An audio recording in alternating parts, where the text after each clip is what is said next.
¿Qué tal? Buenas tardes, mi nombre es Milton Muñoz y este video es la representación virtual de una clase de 240 minutos dividida en dos partes de 120. La siguiente clase corresponde a todos los protocolos de ASPO, que es el aislamiento social preventivo y obligatorio, dado por este contexto particular de pandemia que hemos tenido, y es para la Universidad Nacional de Santiago del Estero en la formación de capacitación pedagógica. Mi título de base es técnico lácteo y se me ha dado a elección un tema de determinada cátedra para desarrollarlo aquí en una simulación de una clase virtual. El tema que he elegido es el átomo, una síntesis histórica del átomo, la importancia, también introducir a los alumnos una importancia que tiene la química en nuestra vida cotidiana, el uso de la química, qué identifican los alumnos cuando hablamos de química, qué es lo que sienten ellos de saberes previos, o sea, yo quiero retomar los saberes previos de ellos, tratar de estimular el pensamiento, resolver cuestiones en ejercicios de abstracción, y para ello utilizaré este libro que era de mi época de estudiante, de Química Aula Taller, de José María Mautino. Yo en este libro de estudiante teníamos los contenidos teóricos de toda materia química general inorgánica, y como lo dice el libro, Aula Taller presenta trabajos prácticos. Yo para esta clase la he secuenciado en una introducción a la química, la importancia de la química, tratar de indagar sobre los alumnos sus conocimientos, exponer el tema central de esta clase, que es el átomo y la síntesis histórica, y realizar breves trabajos prácticos en el aula, que eso complementaría el tiempo de los 240 minutos. Para iniciarnos en el tema, es necesario aclarar o comentar que la química ha permitido el desarrollo humano de los últimos 2000 o 2500 años. El desarrollo de la química ha permitido prácticamente todo lo que conocemos hoy. El estudio de la materia, los cambios de estado, nos ha permitido desarrollar civilizaciones inteligentes y pensantes, gracias a los estudios de la materia, de la sustancia, los estudios particulares, por ejemplo, del agua, del oxígeno, de los distintos elementos. Y siempre los docentes preguntamos ¿por qué es importante aprender química? ¿Qué tiene la química que no tenga otra materia? Bueno, aparte de un interés, de un apasionamiento que tienen los científicos, la química responde a preguntas que se han formulado la humanidad durante todo este tiempo, desde que el hombre empezó a erguirse y a pensar y a diseñar elementos, hasta el día de hoy, todo ha tenido que ver con la química. Lo vemos hoy en la vida cotidiana. Hemos desarrollado industrias, hemos desarrollado un sistema de civilización en el cual la química es fundamental. Alimentación, sanidad y muchos avances, transporte, energía. Sobre esos dos quiero hablar, sobre la energía y el desarrollo de la vida. Para iniciarlos en el tema, quiero leerles un artículo a modo de introducción que se llama ¿De qué trata la química? Y es de Bernard Hafer. El libro es de la Editorial Universitaria de Buenos Aires y dice así: ¿de qué trata la química? La química se relaciona con la naturaleza o la composición de las cosas. Las rocas de la tierra, el agua y la sal del mar, el aire que respiramos, el papel en el cual escribimos, los alimentos que ingerimos, el neumático sobre el que ruedan nuestros vehículos y los remedios que tomamos. La química se relaciona también con las 1000 formas en que las sustancias cambian o se comportan en presencia de otras sustancias. Por ejemplo, el químico se interesa por saber por qué un fleje de acero expuesto a la atmósfera se derrumbra, por qué una placa fotográfica se oscurece al ser alcanzada por la luz, qué sucede cuando el alimento se transforma durante el proceso de digestión, de qué modo un antibiótico descubre las bacterias invasoras y las destruye, entre tantos otros ejemplos.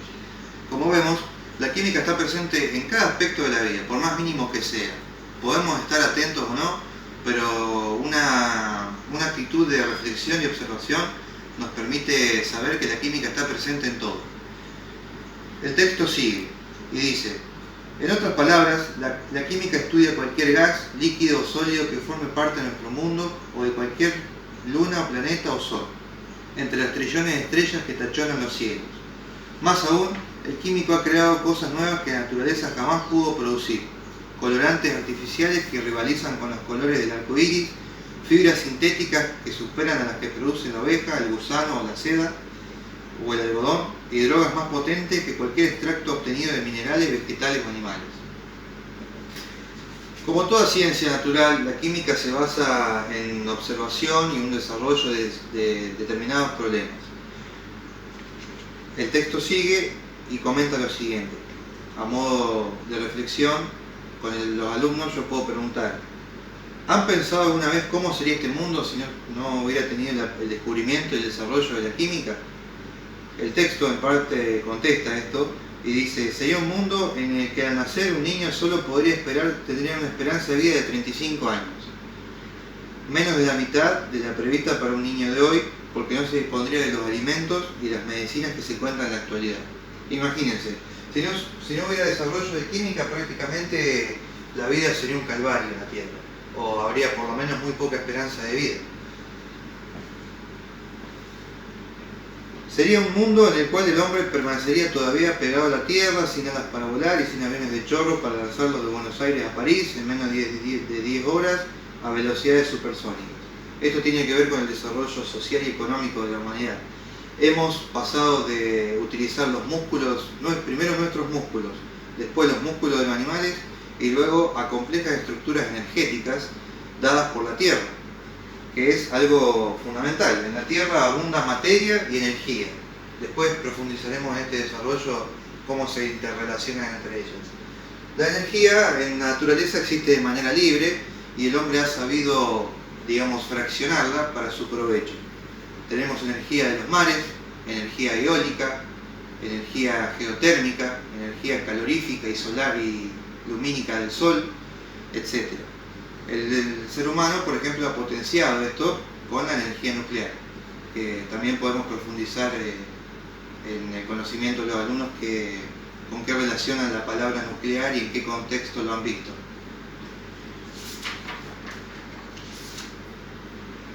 Como en toda ciencia, los científicos llegan a conclusiones no por sus ideas particulares o debates a altas horas de la madrugada. Los científicos tienen métodos de trabajo en el cual parten de la observación profunda y desprejuiciada de los fenómenos. Normalmente el fenómeno que se estudia es porque presenta un problema. Esto es así.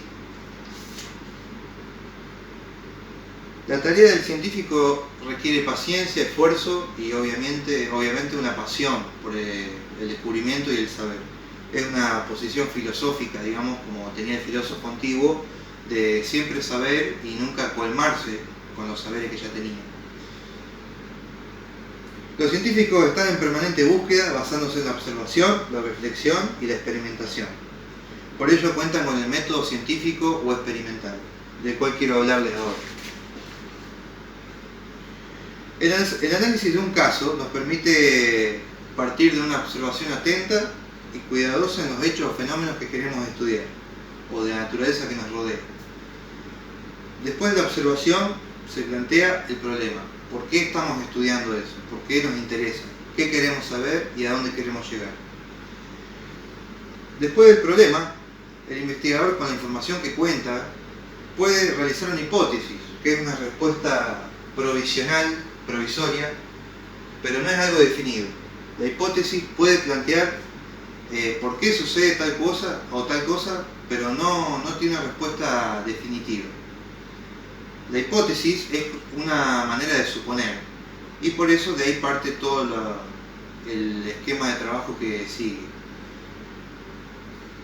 Toda hipótesis permite deducir las consecuencias que se presentarán en los hechos o fenómenos que se estudian. O sea, la hipótesis permite establecer predicciones. En la química, por su comportamiento de ciencia natural y por una larga tradición de escuela empírica, podemos determinar que tales fenómenos tendrán ciertas consecuencias a la manera de formar una predicción clara, y eso es lo que permite el cuerpo de estudios. Por ejemplo, mezclando dos moléculas de hidrógeno y una de oxígeno, yo siempre voy a saber que formo agua. ¿Por qué formo agua?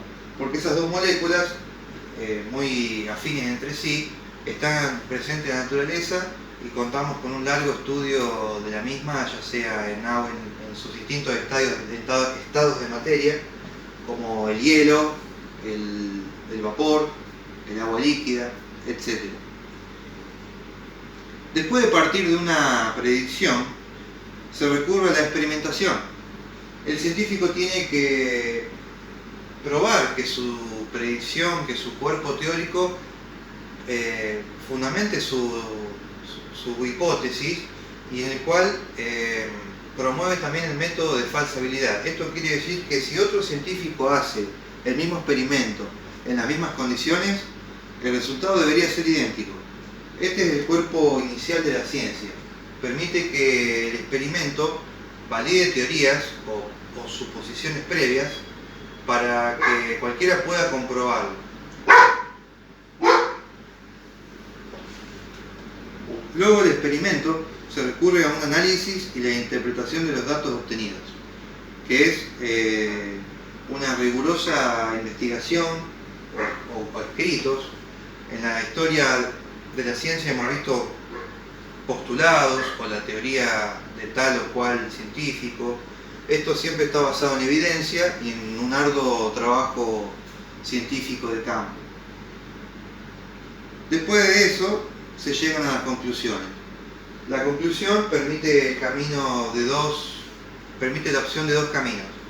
Si la teoría concuerda con la conclusión, se puede decir que la teoría es válida y que cualquier otro científico puede realizar el experimento. Y dicho sea de paso, esto incide en la cultura, porque por ejemplo en las academias de las ciencias, en todo lo que es la institución académica, escolar, son como una especie de modas, empiezan a ganar terreno algunas teorías y empiezan a dejarse de lado otras. Como lo fue, por ejemplo, la teoría heliocéntrica de Copérnico. Copérnico desafió al poder institucional de la época, que era la Iglesia, y rompió con todos los moldes previos. Copérnico dijo que la Tierra giraba alrededor del Sol, y no al revés, como se suponía antes. La postura católica de la Iglesia decía que era una teoría geocéntrica, que solamente que el Sol giraba alrededor de la Tierra. Copérnico demostró que era al revés. Eso era un caso importante, relacionado con química y luego con astronomía y otras ciencias, de cómo el científico, mediante lo que les estoy comentando sobre las conclusiones y las teorías, forma un punto de quiebre en la sociedad. Por ejemplo, cuando Pasteur, en el siglo XIX, comprueba que mediante el aplicado térmico a los alimentos inhibía o eliminaba las bacterias, Pasteur lo que hizo fue introducir toda una nueva manera de pensar a la microbiología y a los alimentos. Antes de Pasteur se creía que, por ejemplo, las bacterias venían de la nada y que cualquier cosa puede estar sujeto al ataque de bacterias o de microorganismos. Pasteur comprobó, en el tema particularmente utilizado mucho en los lácteos, que no todas las bacterias venían porque sí de la nada, y que sí comprobó que se podían eliminar por el calor. Esto le valió muchos premios a Pasteur y el nombre que hoy conocemos como pasteurización. Retomo lo que estaba diciendo. Cuando se llegan a las conclusiones, luego se generalizan ideas y se producen ideas denominadas teorías. Las teorías son cuerpos teóricos basadas en evidencia, que es lo que comentamos después, lo que comentamos antes, sobre todo este trabajo que se venía haciendo: observación, hipótesis, planteamiento de un problema, etc. La experimentación es fundamental para cualquier rama de la ciencia.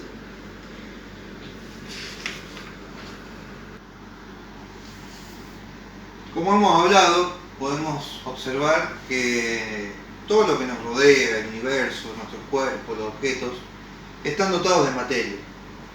La materia es todo aquello que nos rodea, tanto si se puede ver como si no se puede ver.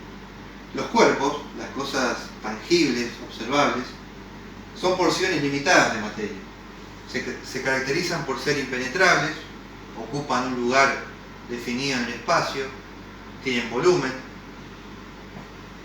Todo cuerpo es siempre también una manera de un sistema, forma parte de un sistema material que luego veremos en profundización, que se utiliza para la conservación de energía, pero no quiero adelantarme. Cuerpo es toda porción limitada de materia, entonces podemos sintetizar. Materia es el componente común a todos los cuerpos, dotados de masa, y la sustancia son las diferentes clases de materia. La sustancia es la diferencia entre un tipo de materia y otra. Por ejemplo, una sustancia de un trozo de madera difiere al de un trozo de hierro. Ahora vamos a profundizar sobre el tema del átomo, cómo interactúa la molécula, el átomo. Vamos a explicar los modelos atómicos, y es un gran punto de partida para todo lo que es la química general para este nivel de secundario. Al inicio de la clase yo nombré la palabra modelo, que es el tema central de esta exposición. Quería explicar también lo que es el modelo, porque si no relacionamos conceptos es como que estamos hablando en una nube y puede resultar confuso a los alumnos de secundario. Los científicos proponen modelos a modo de explicar las distintas teorías que están en experimentación o que ya fueron probadas como válidas. Por ejemplo, quiero nombrar uno, que fue el experimento de Rutherford, que fue un científico neozelandés, en el cual él, para que sus colegas lo entendieran, para que la sociedad entendiera, él representa su modelo como un sistema planetario donde el átomo sería el Sol y todos los demás electrones que giran en la nube serían los planetas. O sea, él compara su teoría con el sistema planetario.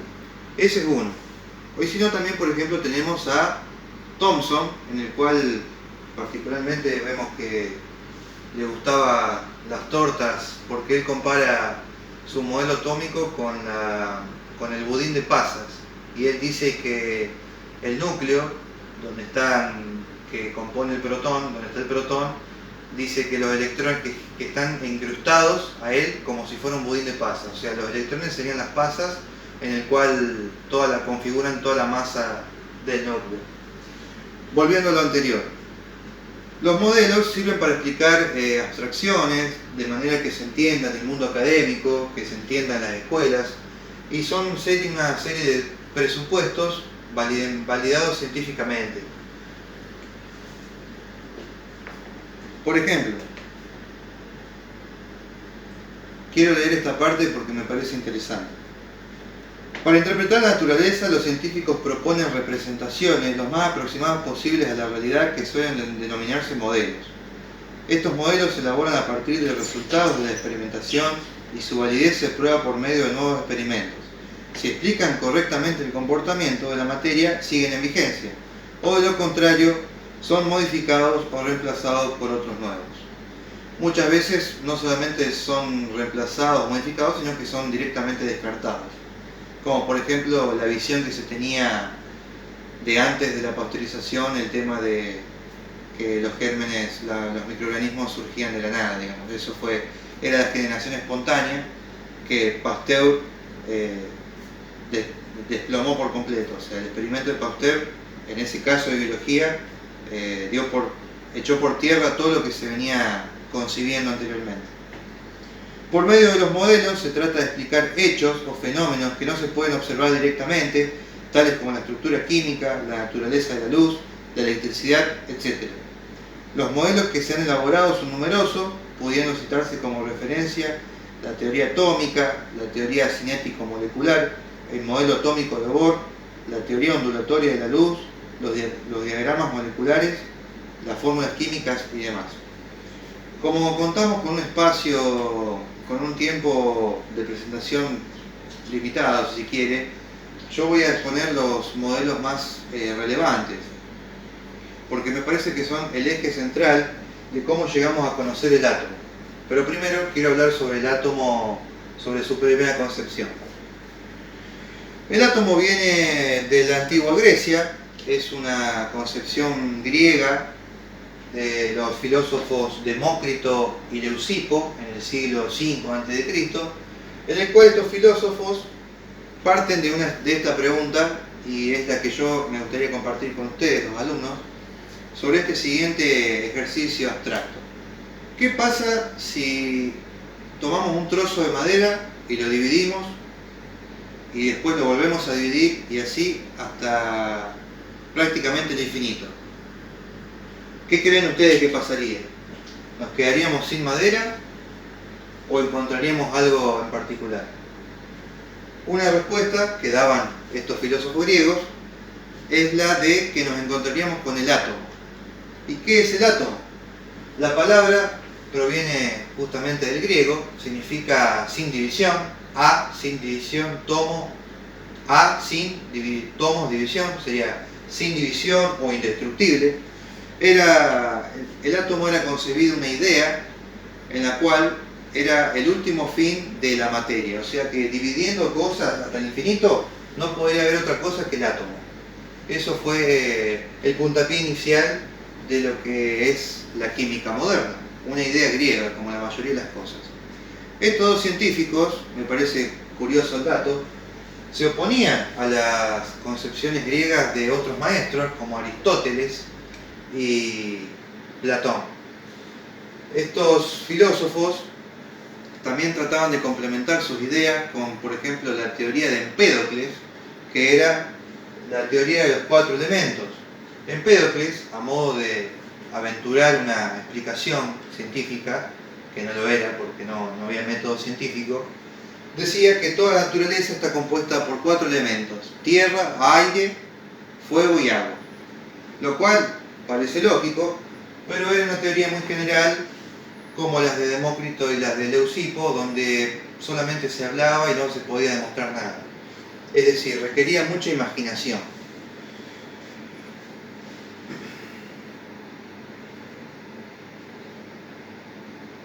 Como la antigua Grecia fue la cuna de todos los saberes modernos, hubo gente que tuvo que retomarse a esas antiguas ideas y mejorarlas. Tal es el caso, y aquí empieza el primer modelo atómico, de un inglés, un científico inglés, denominado John Dalton.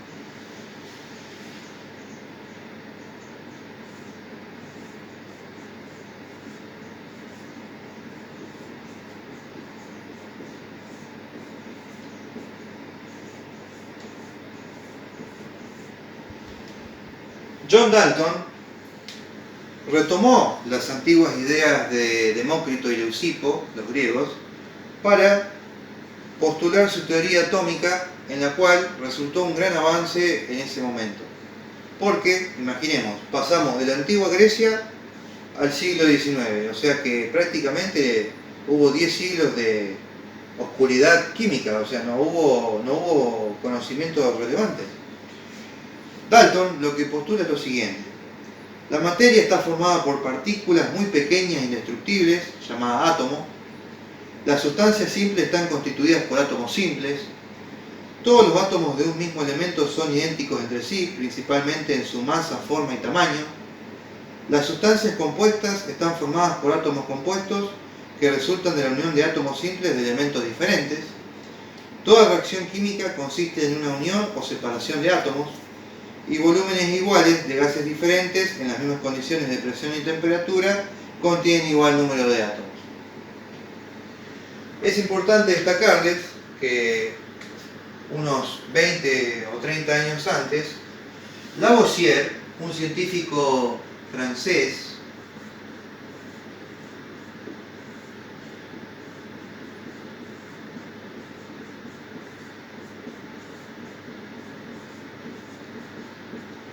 decía que en la naturaleza la materia no se crea ni se destruye, sino que conserva siempre su misma masa.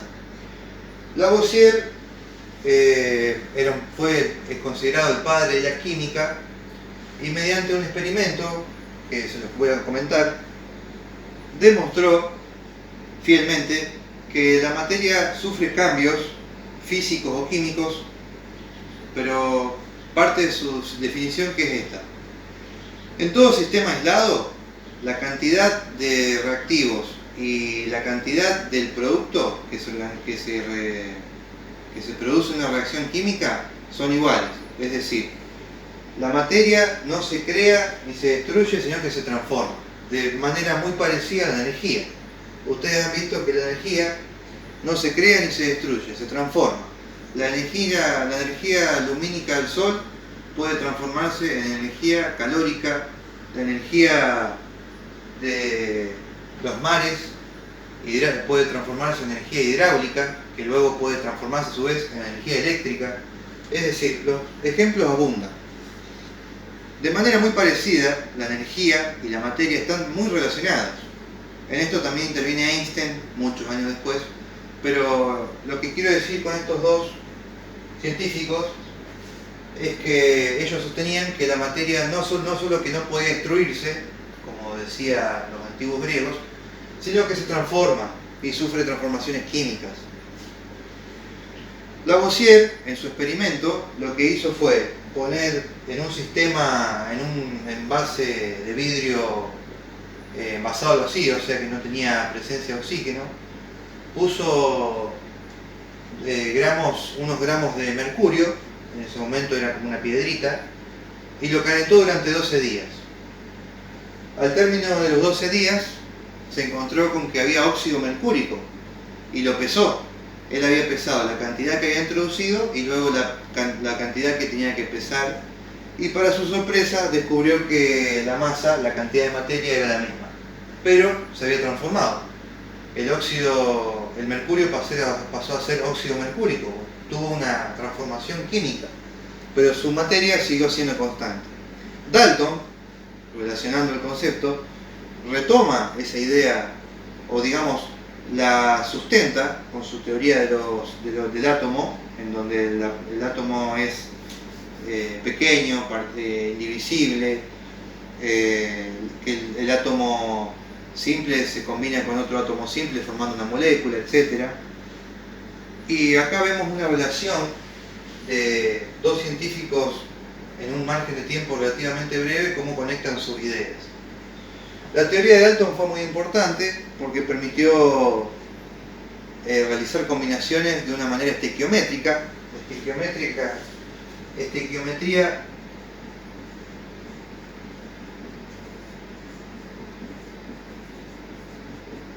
es un concepto fundamental de la química, en el cual estequio significa materia y metría significa medición, y eso permitió el avance de otros modelos atómicos.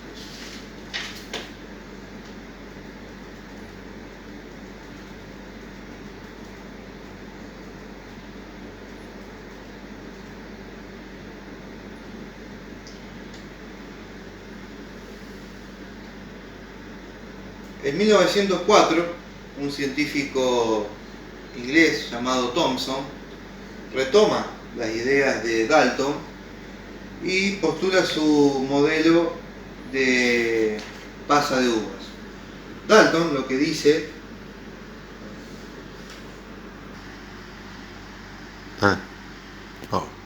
luego del modelo de Dalton se empezó a sospechar que la materia estaba constituida por carga eléctrica, es decir, que no solamente el átomo era indivisible, sino que tenía una carga eléctrica similar a, en ese momento se consideraba como una electricidad muy parecida a la electricidad que conocemos hoy.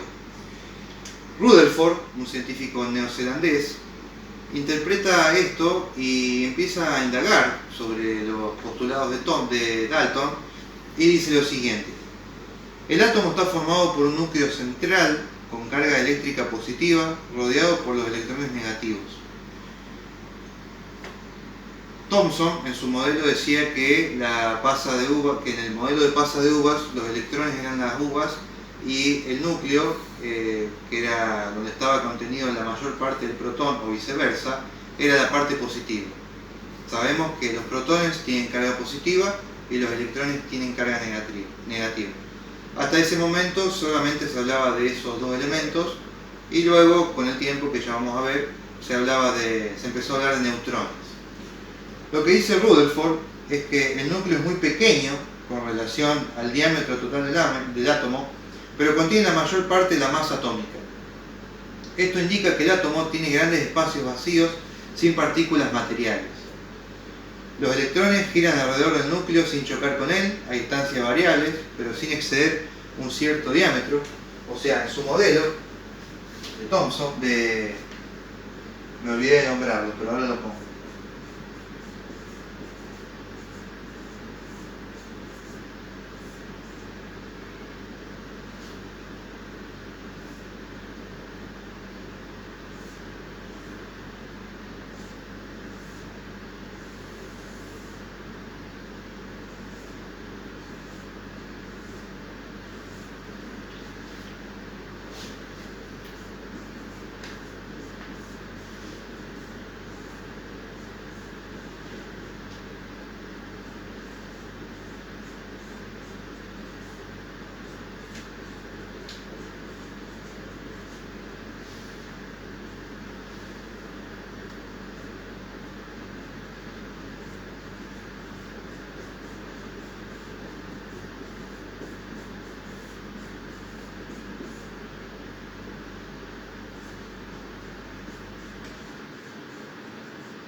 Rutherford dice que el número de electrones es suficiente para compensar la carga positiva del núcleo, de manera tal que el átomo en conjunto resulta neutro. Aquí hemos avanzado mucho en todo lo que es la partícula subatómica. En el modelo de Dalton solamente se hablaba de protones, que era el contenido del núcleo, o de átomos. Luego, Thomson y Rutherford deducen que aparte de átomos hay electrones. Pero ¿cómo se ubican esos electrones en la superficie o en la corteza de un átomo? Bueno, la primera aventuración es la de Thomson con su modelo del budín de pan, pero él decía que los átomos solamente giraban de manera indefinida. Había átomos que compensaban la carga positiva del núcleo, que era el protón, pero no sabía cómo ubicarlos. Y en el de Rutherford hace un experimento con láminas de oro, en el cual Rutherford pone una fuente de energía radiactiva, la hace pasar mediante una lámina de oro, y en el cual él observa que había trayectorias de rayos gamma, alfa y beta. Los rayos alfa eran los que tenían carga eléctrica positiva, los cuales se dirigían al cátodo, que es el signo inverso de la carga eléctrica. Los rayos gamma no tenían carga eléctrica y los rayos beta eran los que buscaban el ánodo, es decir, la carga positiva. Esto permitió descubrir que los electrones, aparte del protón, tenían carga eléctrica y que buscaban su signo contrario cuando una fuente de energía lo permite visualizarlos en una lámina o en un dispositivo fluorescente que en ese momento era muy popular la lámina de oro.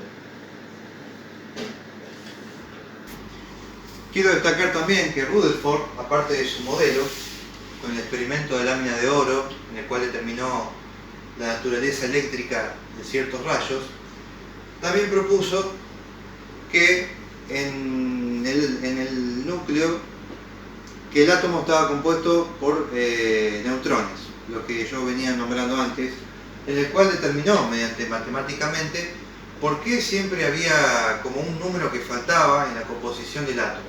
El átomo hasta ese momento se sabía, gracias a Dalton y a Thomson, que tenía protones y electrones.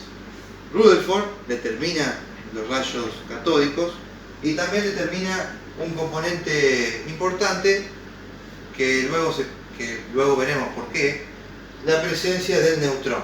El neutrón no tiene carga eléctrica, por eso se llama así, neutro, pero contiene una importante cantidad de masa. Eso influenciaba en los distintos modelos atómicos anteriores, porque los otros modelos se sentían como incompletos al no contar con esta subpartícula que tiene igual importancia que las otras dos. Luego de Rutherford vienen los experimentos de Bohr, Niels Bohr, un científico noruego, en el cual él dice lo siguiente: Bohr ya introduce otros conceptos de la ciencia como la física y establece él ayuda a complementar la física cuántica, porque se revela que los átomos no solamente cuentan con energía eléctrica como se había demostrado, sino que además giran en orbitales definidos. Esto es un protón o un átomo de cualquier sustancia. Convengamos que un profesor de química nos decía que el número atómico, es decir, la cantidad de protones, es el documento de cada sustancia. O sea, por ejemplo, el carbono tiene número atómico 6, sabemos que tiene 6 protones. El hidrógeno tiene 1, sabemos que tiene un protón, y así sucesivamente. El gran identificador de elementos es siempre el número atómico. Bueno, Bohr decía que los electrones giraban, que había órbitas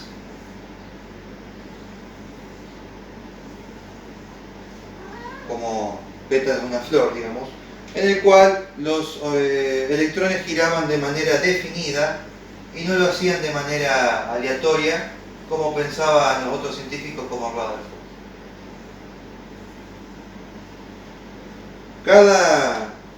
Cada giro que hacía el electrón contaba con energía, y descubrió, mediante varios experimentos, que cuando un electrón tomaba energía, iba a su nivel superior, o sea, se alejaba del núcleo. Cuando perdía energía, se volvía más cercano al núcleo. ¿Por qué? Porque Rutherford y Thomson habían descubierto que los electrones que están cerca del núcleo tienen muy poco eje de rotación, muy poca velocidad, había muy poca energía cerca del núcleo. Entonces Bohr complementa esa teoría diciendo que los electrones de los orbitales más lejanos son los que intervienen en las reacciones químicas. Ahí vemos todo el cuerpo teórico de la estequiometría, o sea, ahí vemos por qué las sustancias ceden y ganan electrones o los comparten. Vemos también el origen de la electricidad, porque por ejemplo las pilas funcionan en un sistema de cátodos y ánodos donde hay transferencia de electrones. El electrón, la carga negativa va con la carga positiva, etc. Quiero que se den cuenta cómo configura la química prácticamente todas nuestras vidas, desde una pila hasta el componente del agua. Bien, dados estos modelos fundamentales, junto con datos anecdóticos de Lavoisier y su teoría de la materia y la transformación de la masa, quiero dar una serie de actividades en la cual consiste en una lectura y en una resolución de problemas a modo de preguntas.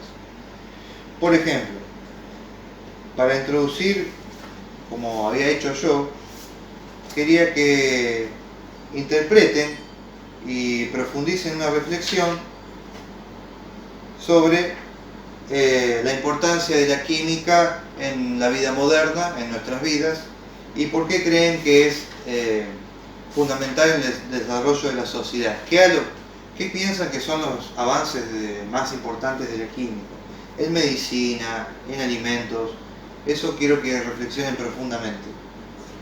Quiero que subrayen las ideas principales del texto que está acá. El texto es el siguiente, es el que yo había leído.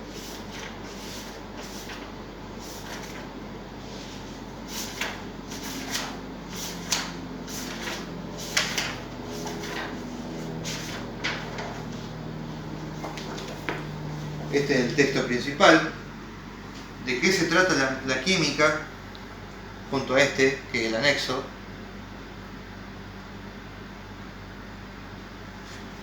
Que subrayan las ideas principales mediante la lectura reflexiva, que expresen en una hoja individual de forma sintética los aportes de la química y su campo de acción. Y quiero que hagan una actividad de reconocimiento, en el cual la teoría de los modelos está también en este libro, en la página 78. La actividad dice así: leer atentamente los siguientes postulados y escribe sobre la línea de puntos el apellido del científico que los propuso. En la secuencia didáctica yo escribo el enunciado, pero claramente el contenido está en el libro. El libro es de fácil acceso, se sigue editando hasta el día de hoy. Yo lo usaba hace 10 años y todavía está. Me parece que es muy útil, muy práctico, también a la hora de realizar trabajos de taller, trabajos prácticos de taller. Como último recurso podemos usar la multimedia, como celulares y notebook, en el cual cada alumno puede sintetizar los 4 modelos atómicos, relacionándolo con la Lavoisier y con la estequiometría, y de ahí también pueden responder las preguntas. Los materiales que voy a usar son la notebook, el celular, el libro, y quiero que en el momento de grupo, que no se agrupen de 2 o 3, no más de 2 o 3 alumnos, que discutan por qué el carácter de la ciencia siempre no tiene un dogma de la última palabra, es decir, ¿por qué la ciencia siempre se está reinventando y repreguntándose constantemente las cosas basado en la exposición que hemos visto acá? ¿Por qué creen que sucede ese andamiaje de ideas en la ciencia y que disputan también los aportes más importantes de la ciencia? Puede ser química o puede ser de otra disciplina. Como trabajo práctico, para cerrar la clase y para que traigan en la próxima clase, a modo de discusión, quiero que investiguen la vida y obra de la personalidad de Luis Federico Leloir, Premio Nobel de Química en 1970. Yo creo que el doctor Luis Leloir nos puede dar un pantallazo muy bueno sobre lo que es la importancia de la química, y no es para menos, es ganador de un Nobel en los 70. Quiero que tomen nota de sus logros más importantes y quiero que busquen su concepción filosófica de la ciencia, digamos, qué pensaba él en su época, qué lo motivó a ser un científico, etc. Para cerrar la clase, después de profundizar en estos modelos, a modo de instancia metacognitiva, yo les enviaré vía correo electrónico un cuestionario en el cual se debe realizar de manera individual, de pocas preguntas que indaguen cómo se han sentido en el transcurso de esta clase y qué esperan encontrarse con las clases siguientes. La instancia metacognitiva es individual, tiene que ser un trabajo en solitario, es un trabajo de reflexión. Por ejemplo, una de las preguntas que yo mando en el cuestionario sería: ¿cómo te has sentido en la clase? ¿Cómo has trabajado? ¿Cómo han participado tus compañeros? Si tú has participado. es decir, es una especie de introspección de trabajo en el aula. Esa es la instancia metacognitiva. Como bien habrán visto, la clase se combinó con una exposición teórica y trabajo en práctico en grupo sobre un debate de ideas a modo de cooperativismo. O sea, el debate de ideas no tiene que ser un motivo de discusión en el sentido negativo de la palabra, sino que es para enriquecer las perspectivas de todos. Como hemos visto, la química configura y configuró gran parte de la historia de la humanidad y seguramente lo va a seguir haciendo. Bueno, quiero cerrar esta clase. Repito, mi nombre es Muñoz Milton. El tema que he dado fue el átomo y la síntesis histórica de los modelos atómicos. Espero que haya quedado claro la exposición en el pizarrón. Y la clase ha sido destinada a 240 minutos, es decir, 2 clases de 120 minutos para un alumnado de primer año de secundaria. Gracias.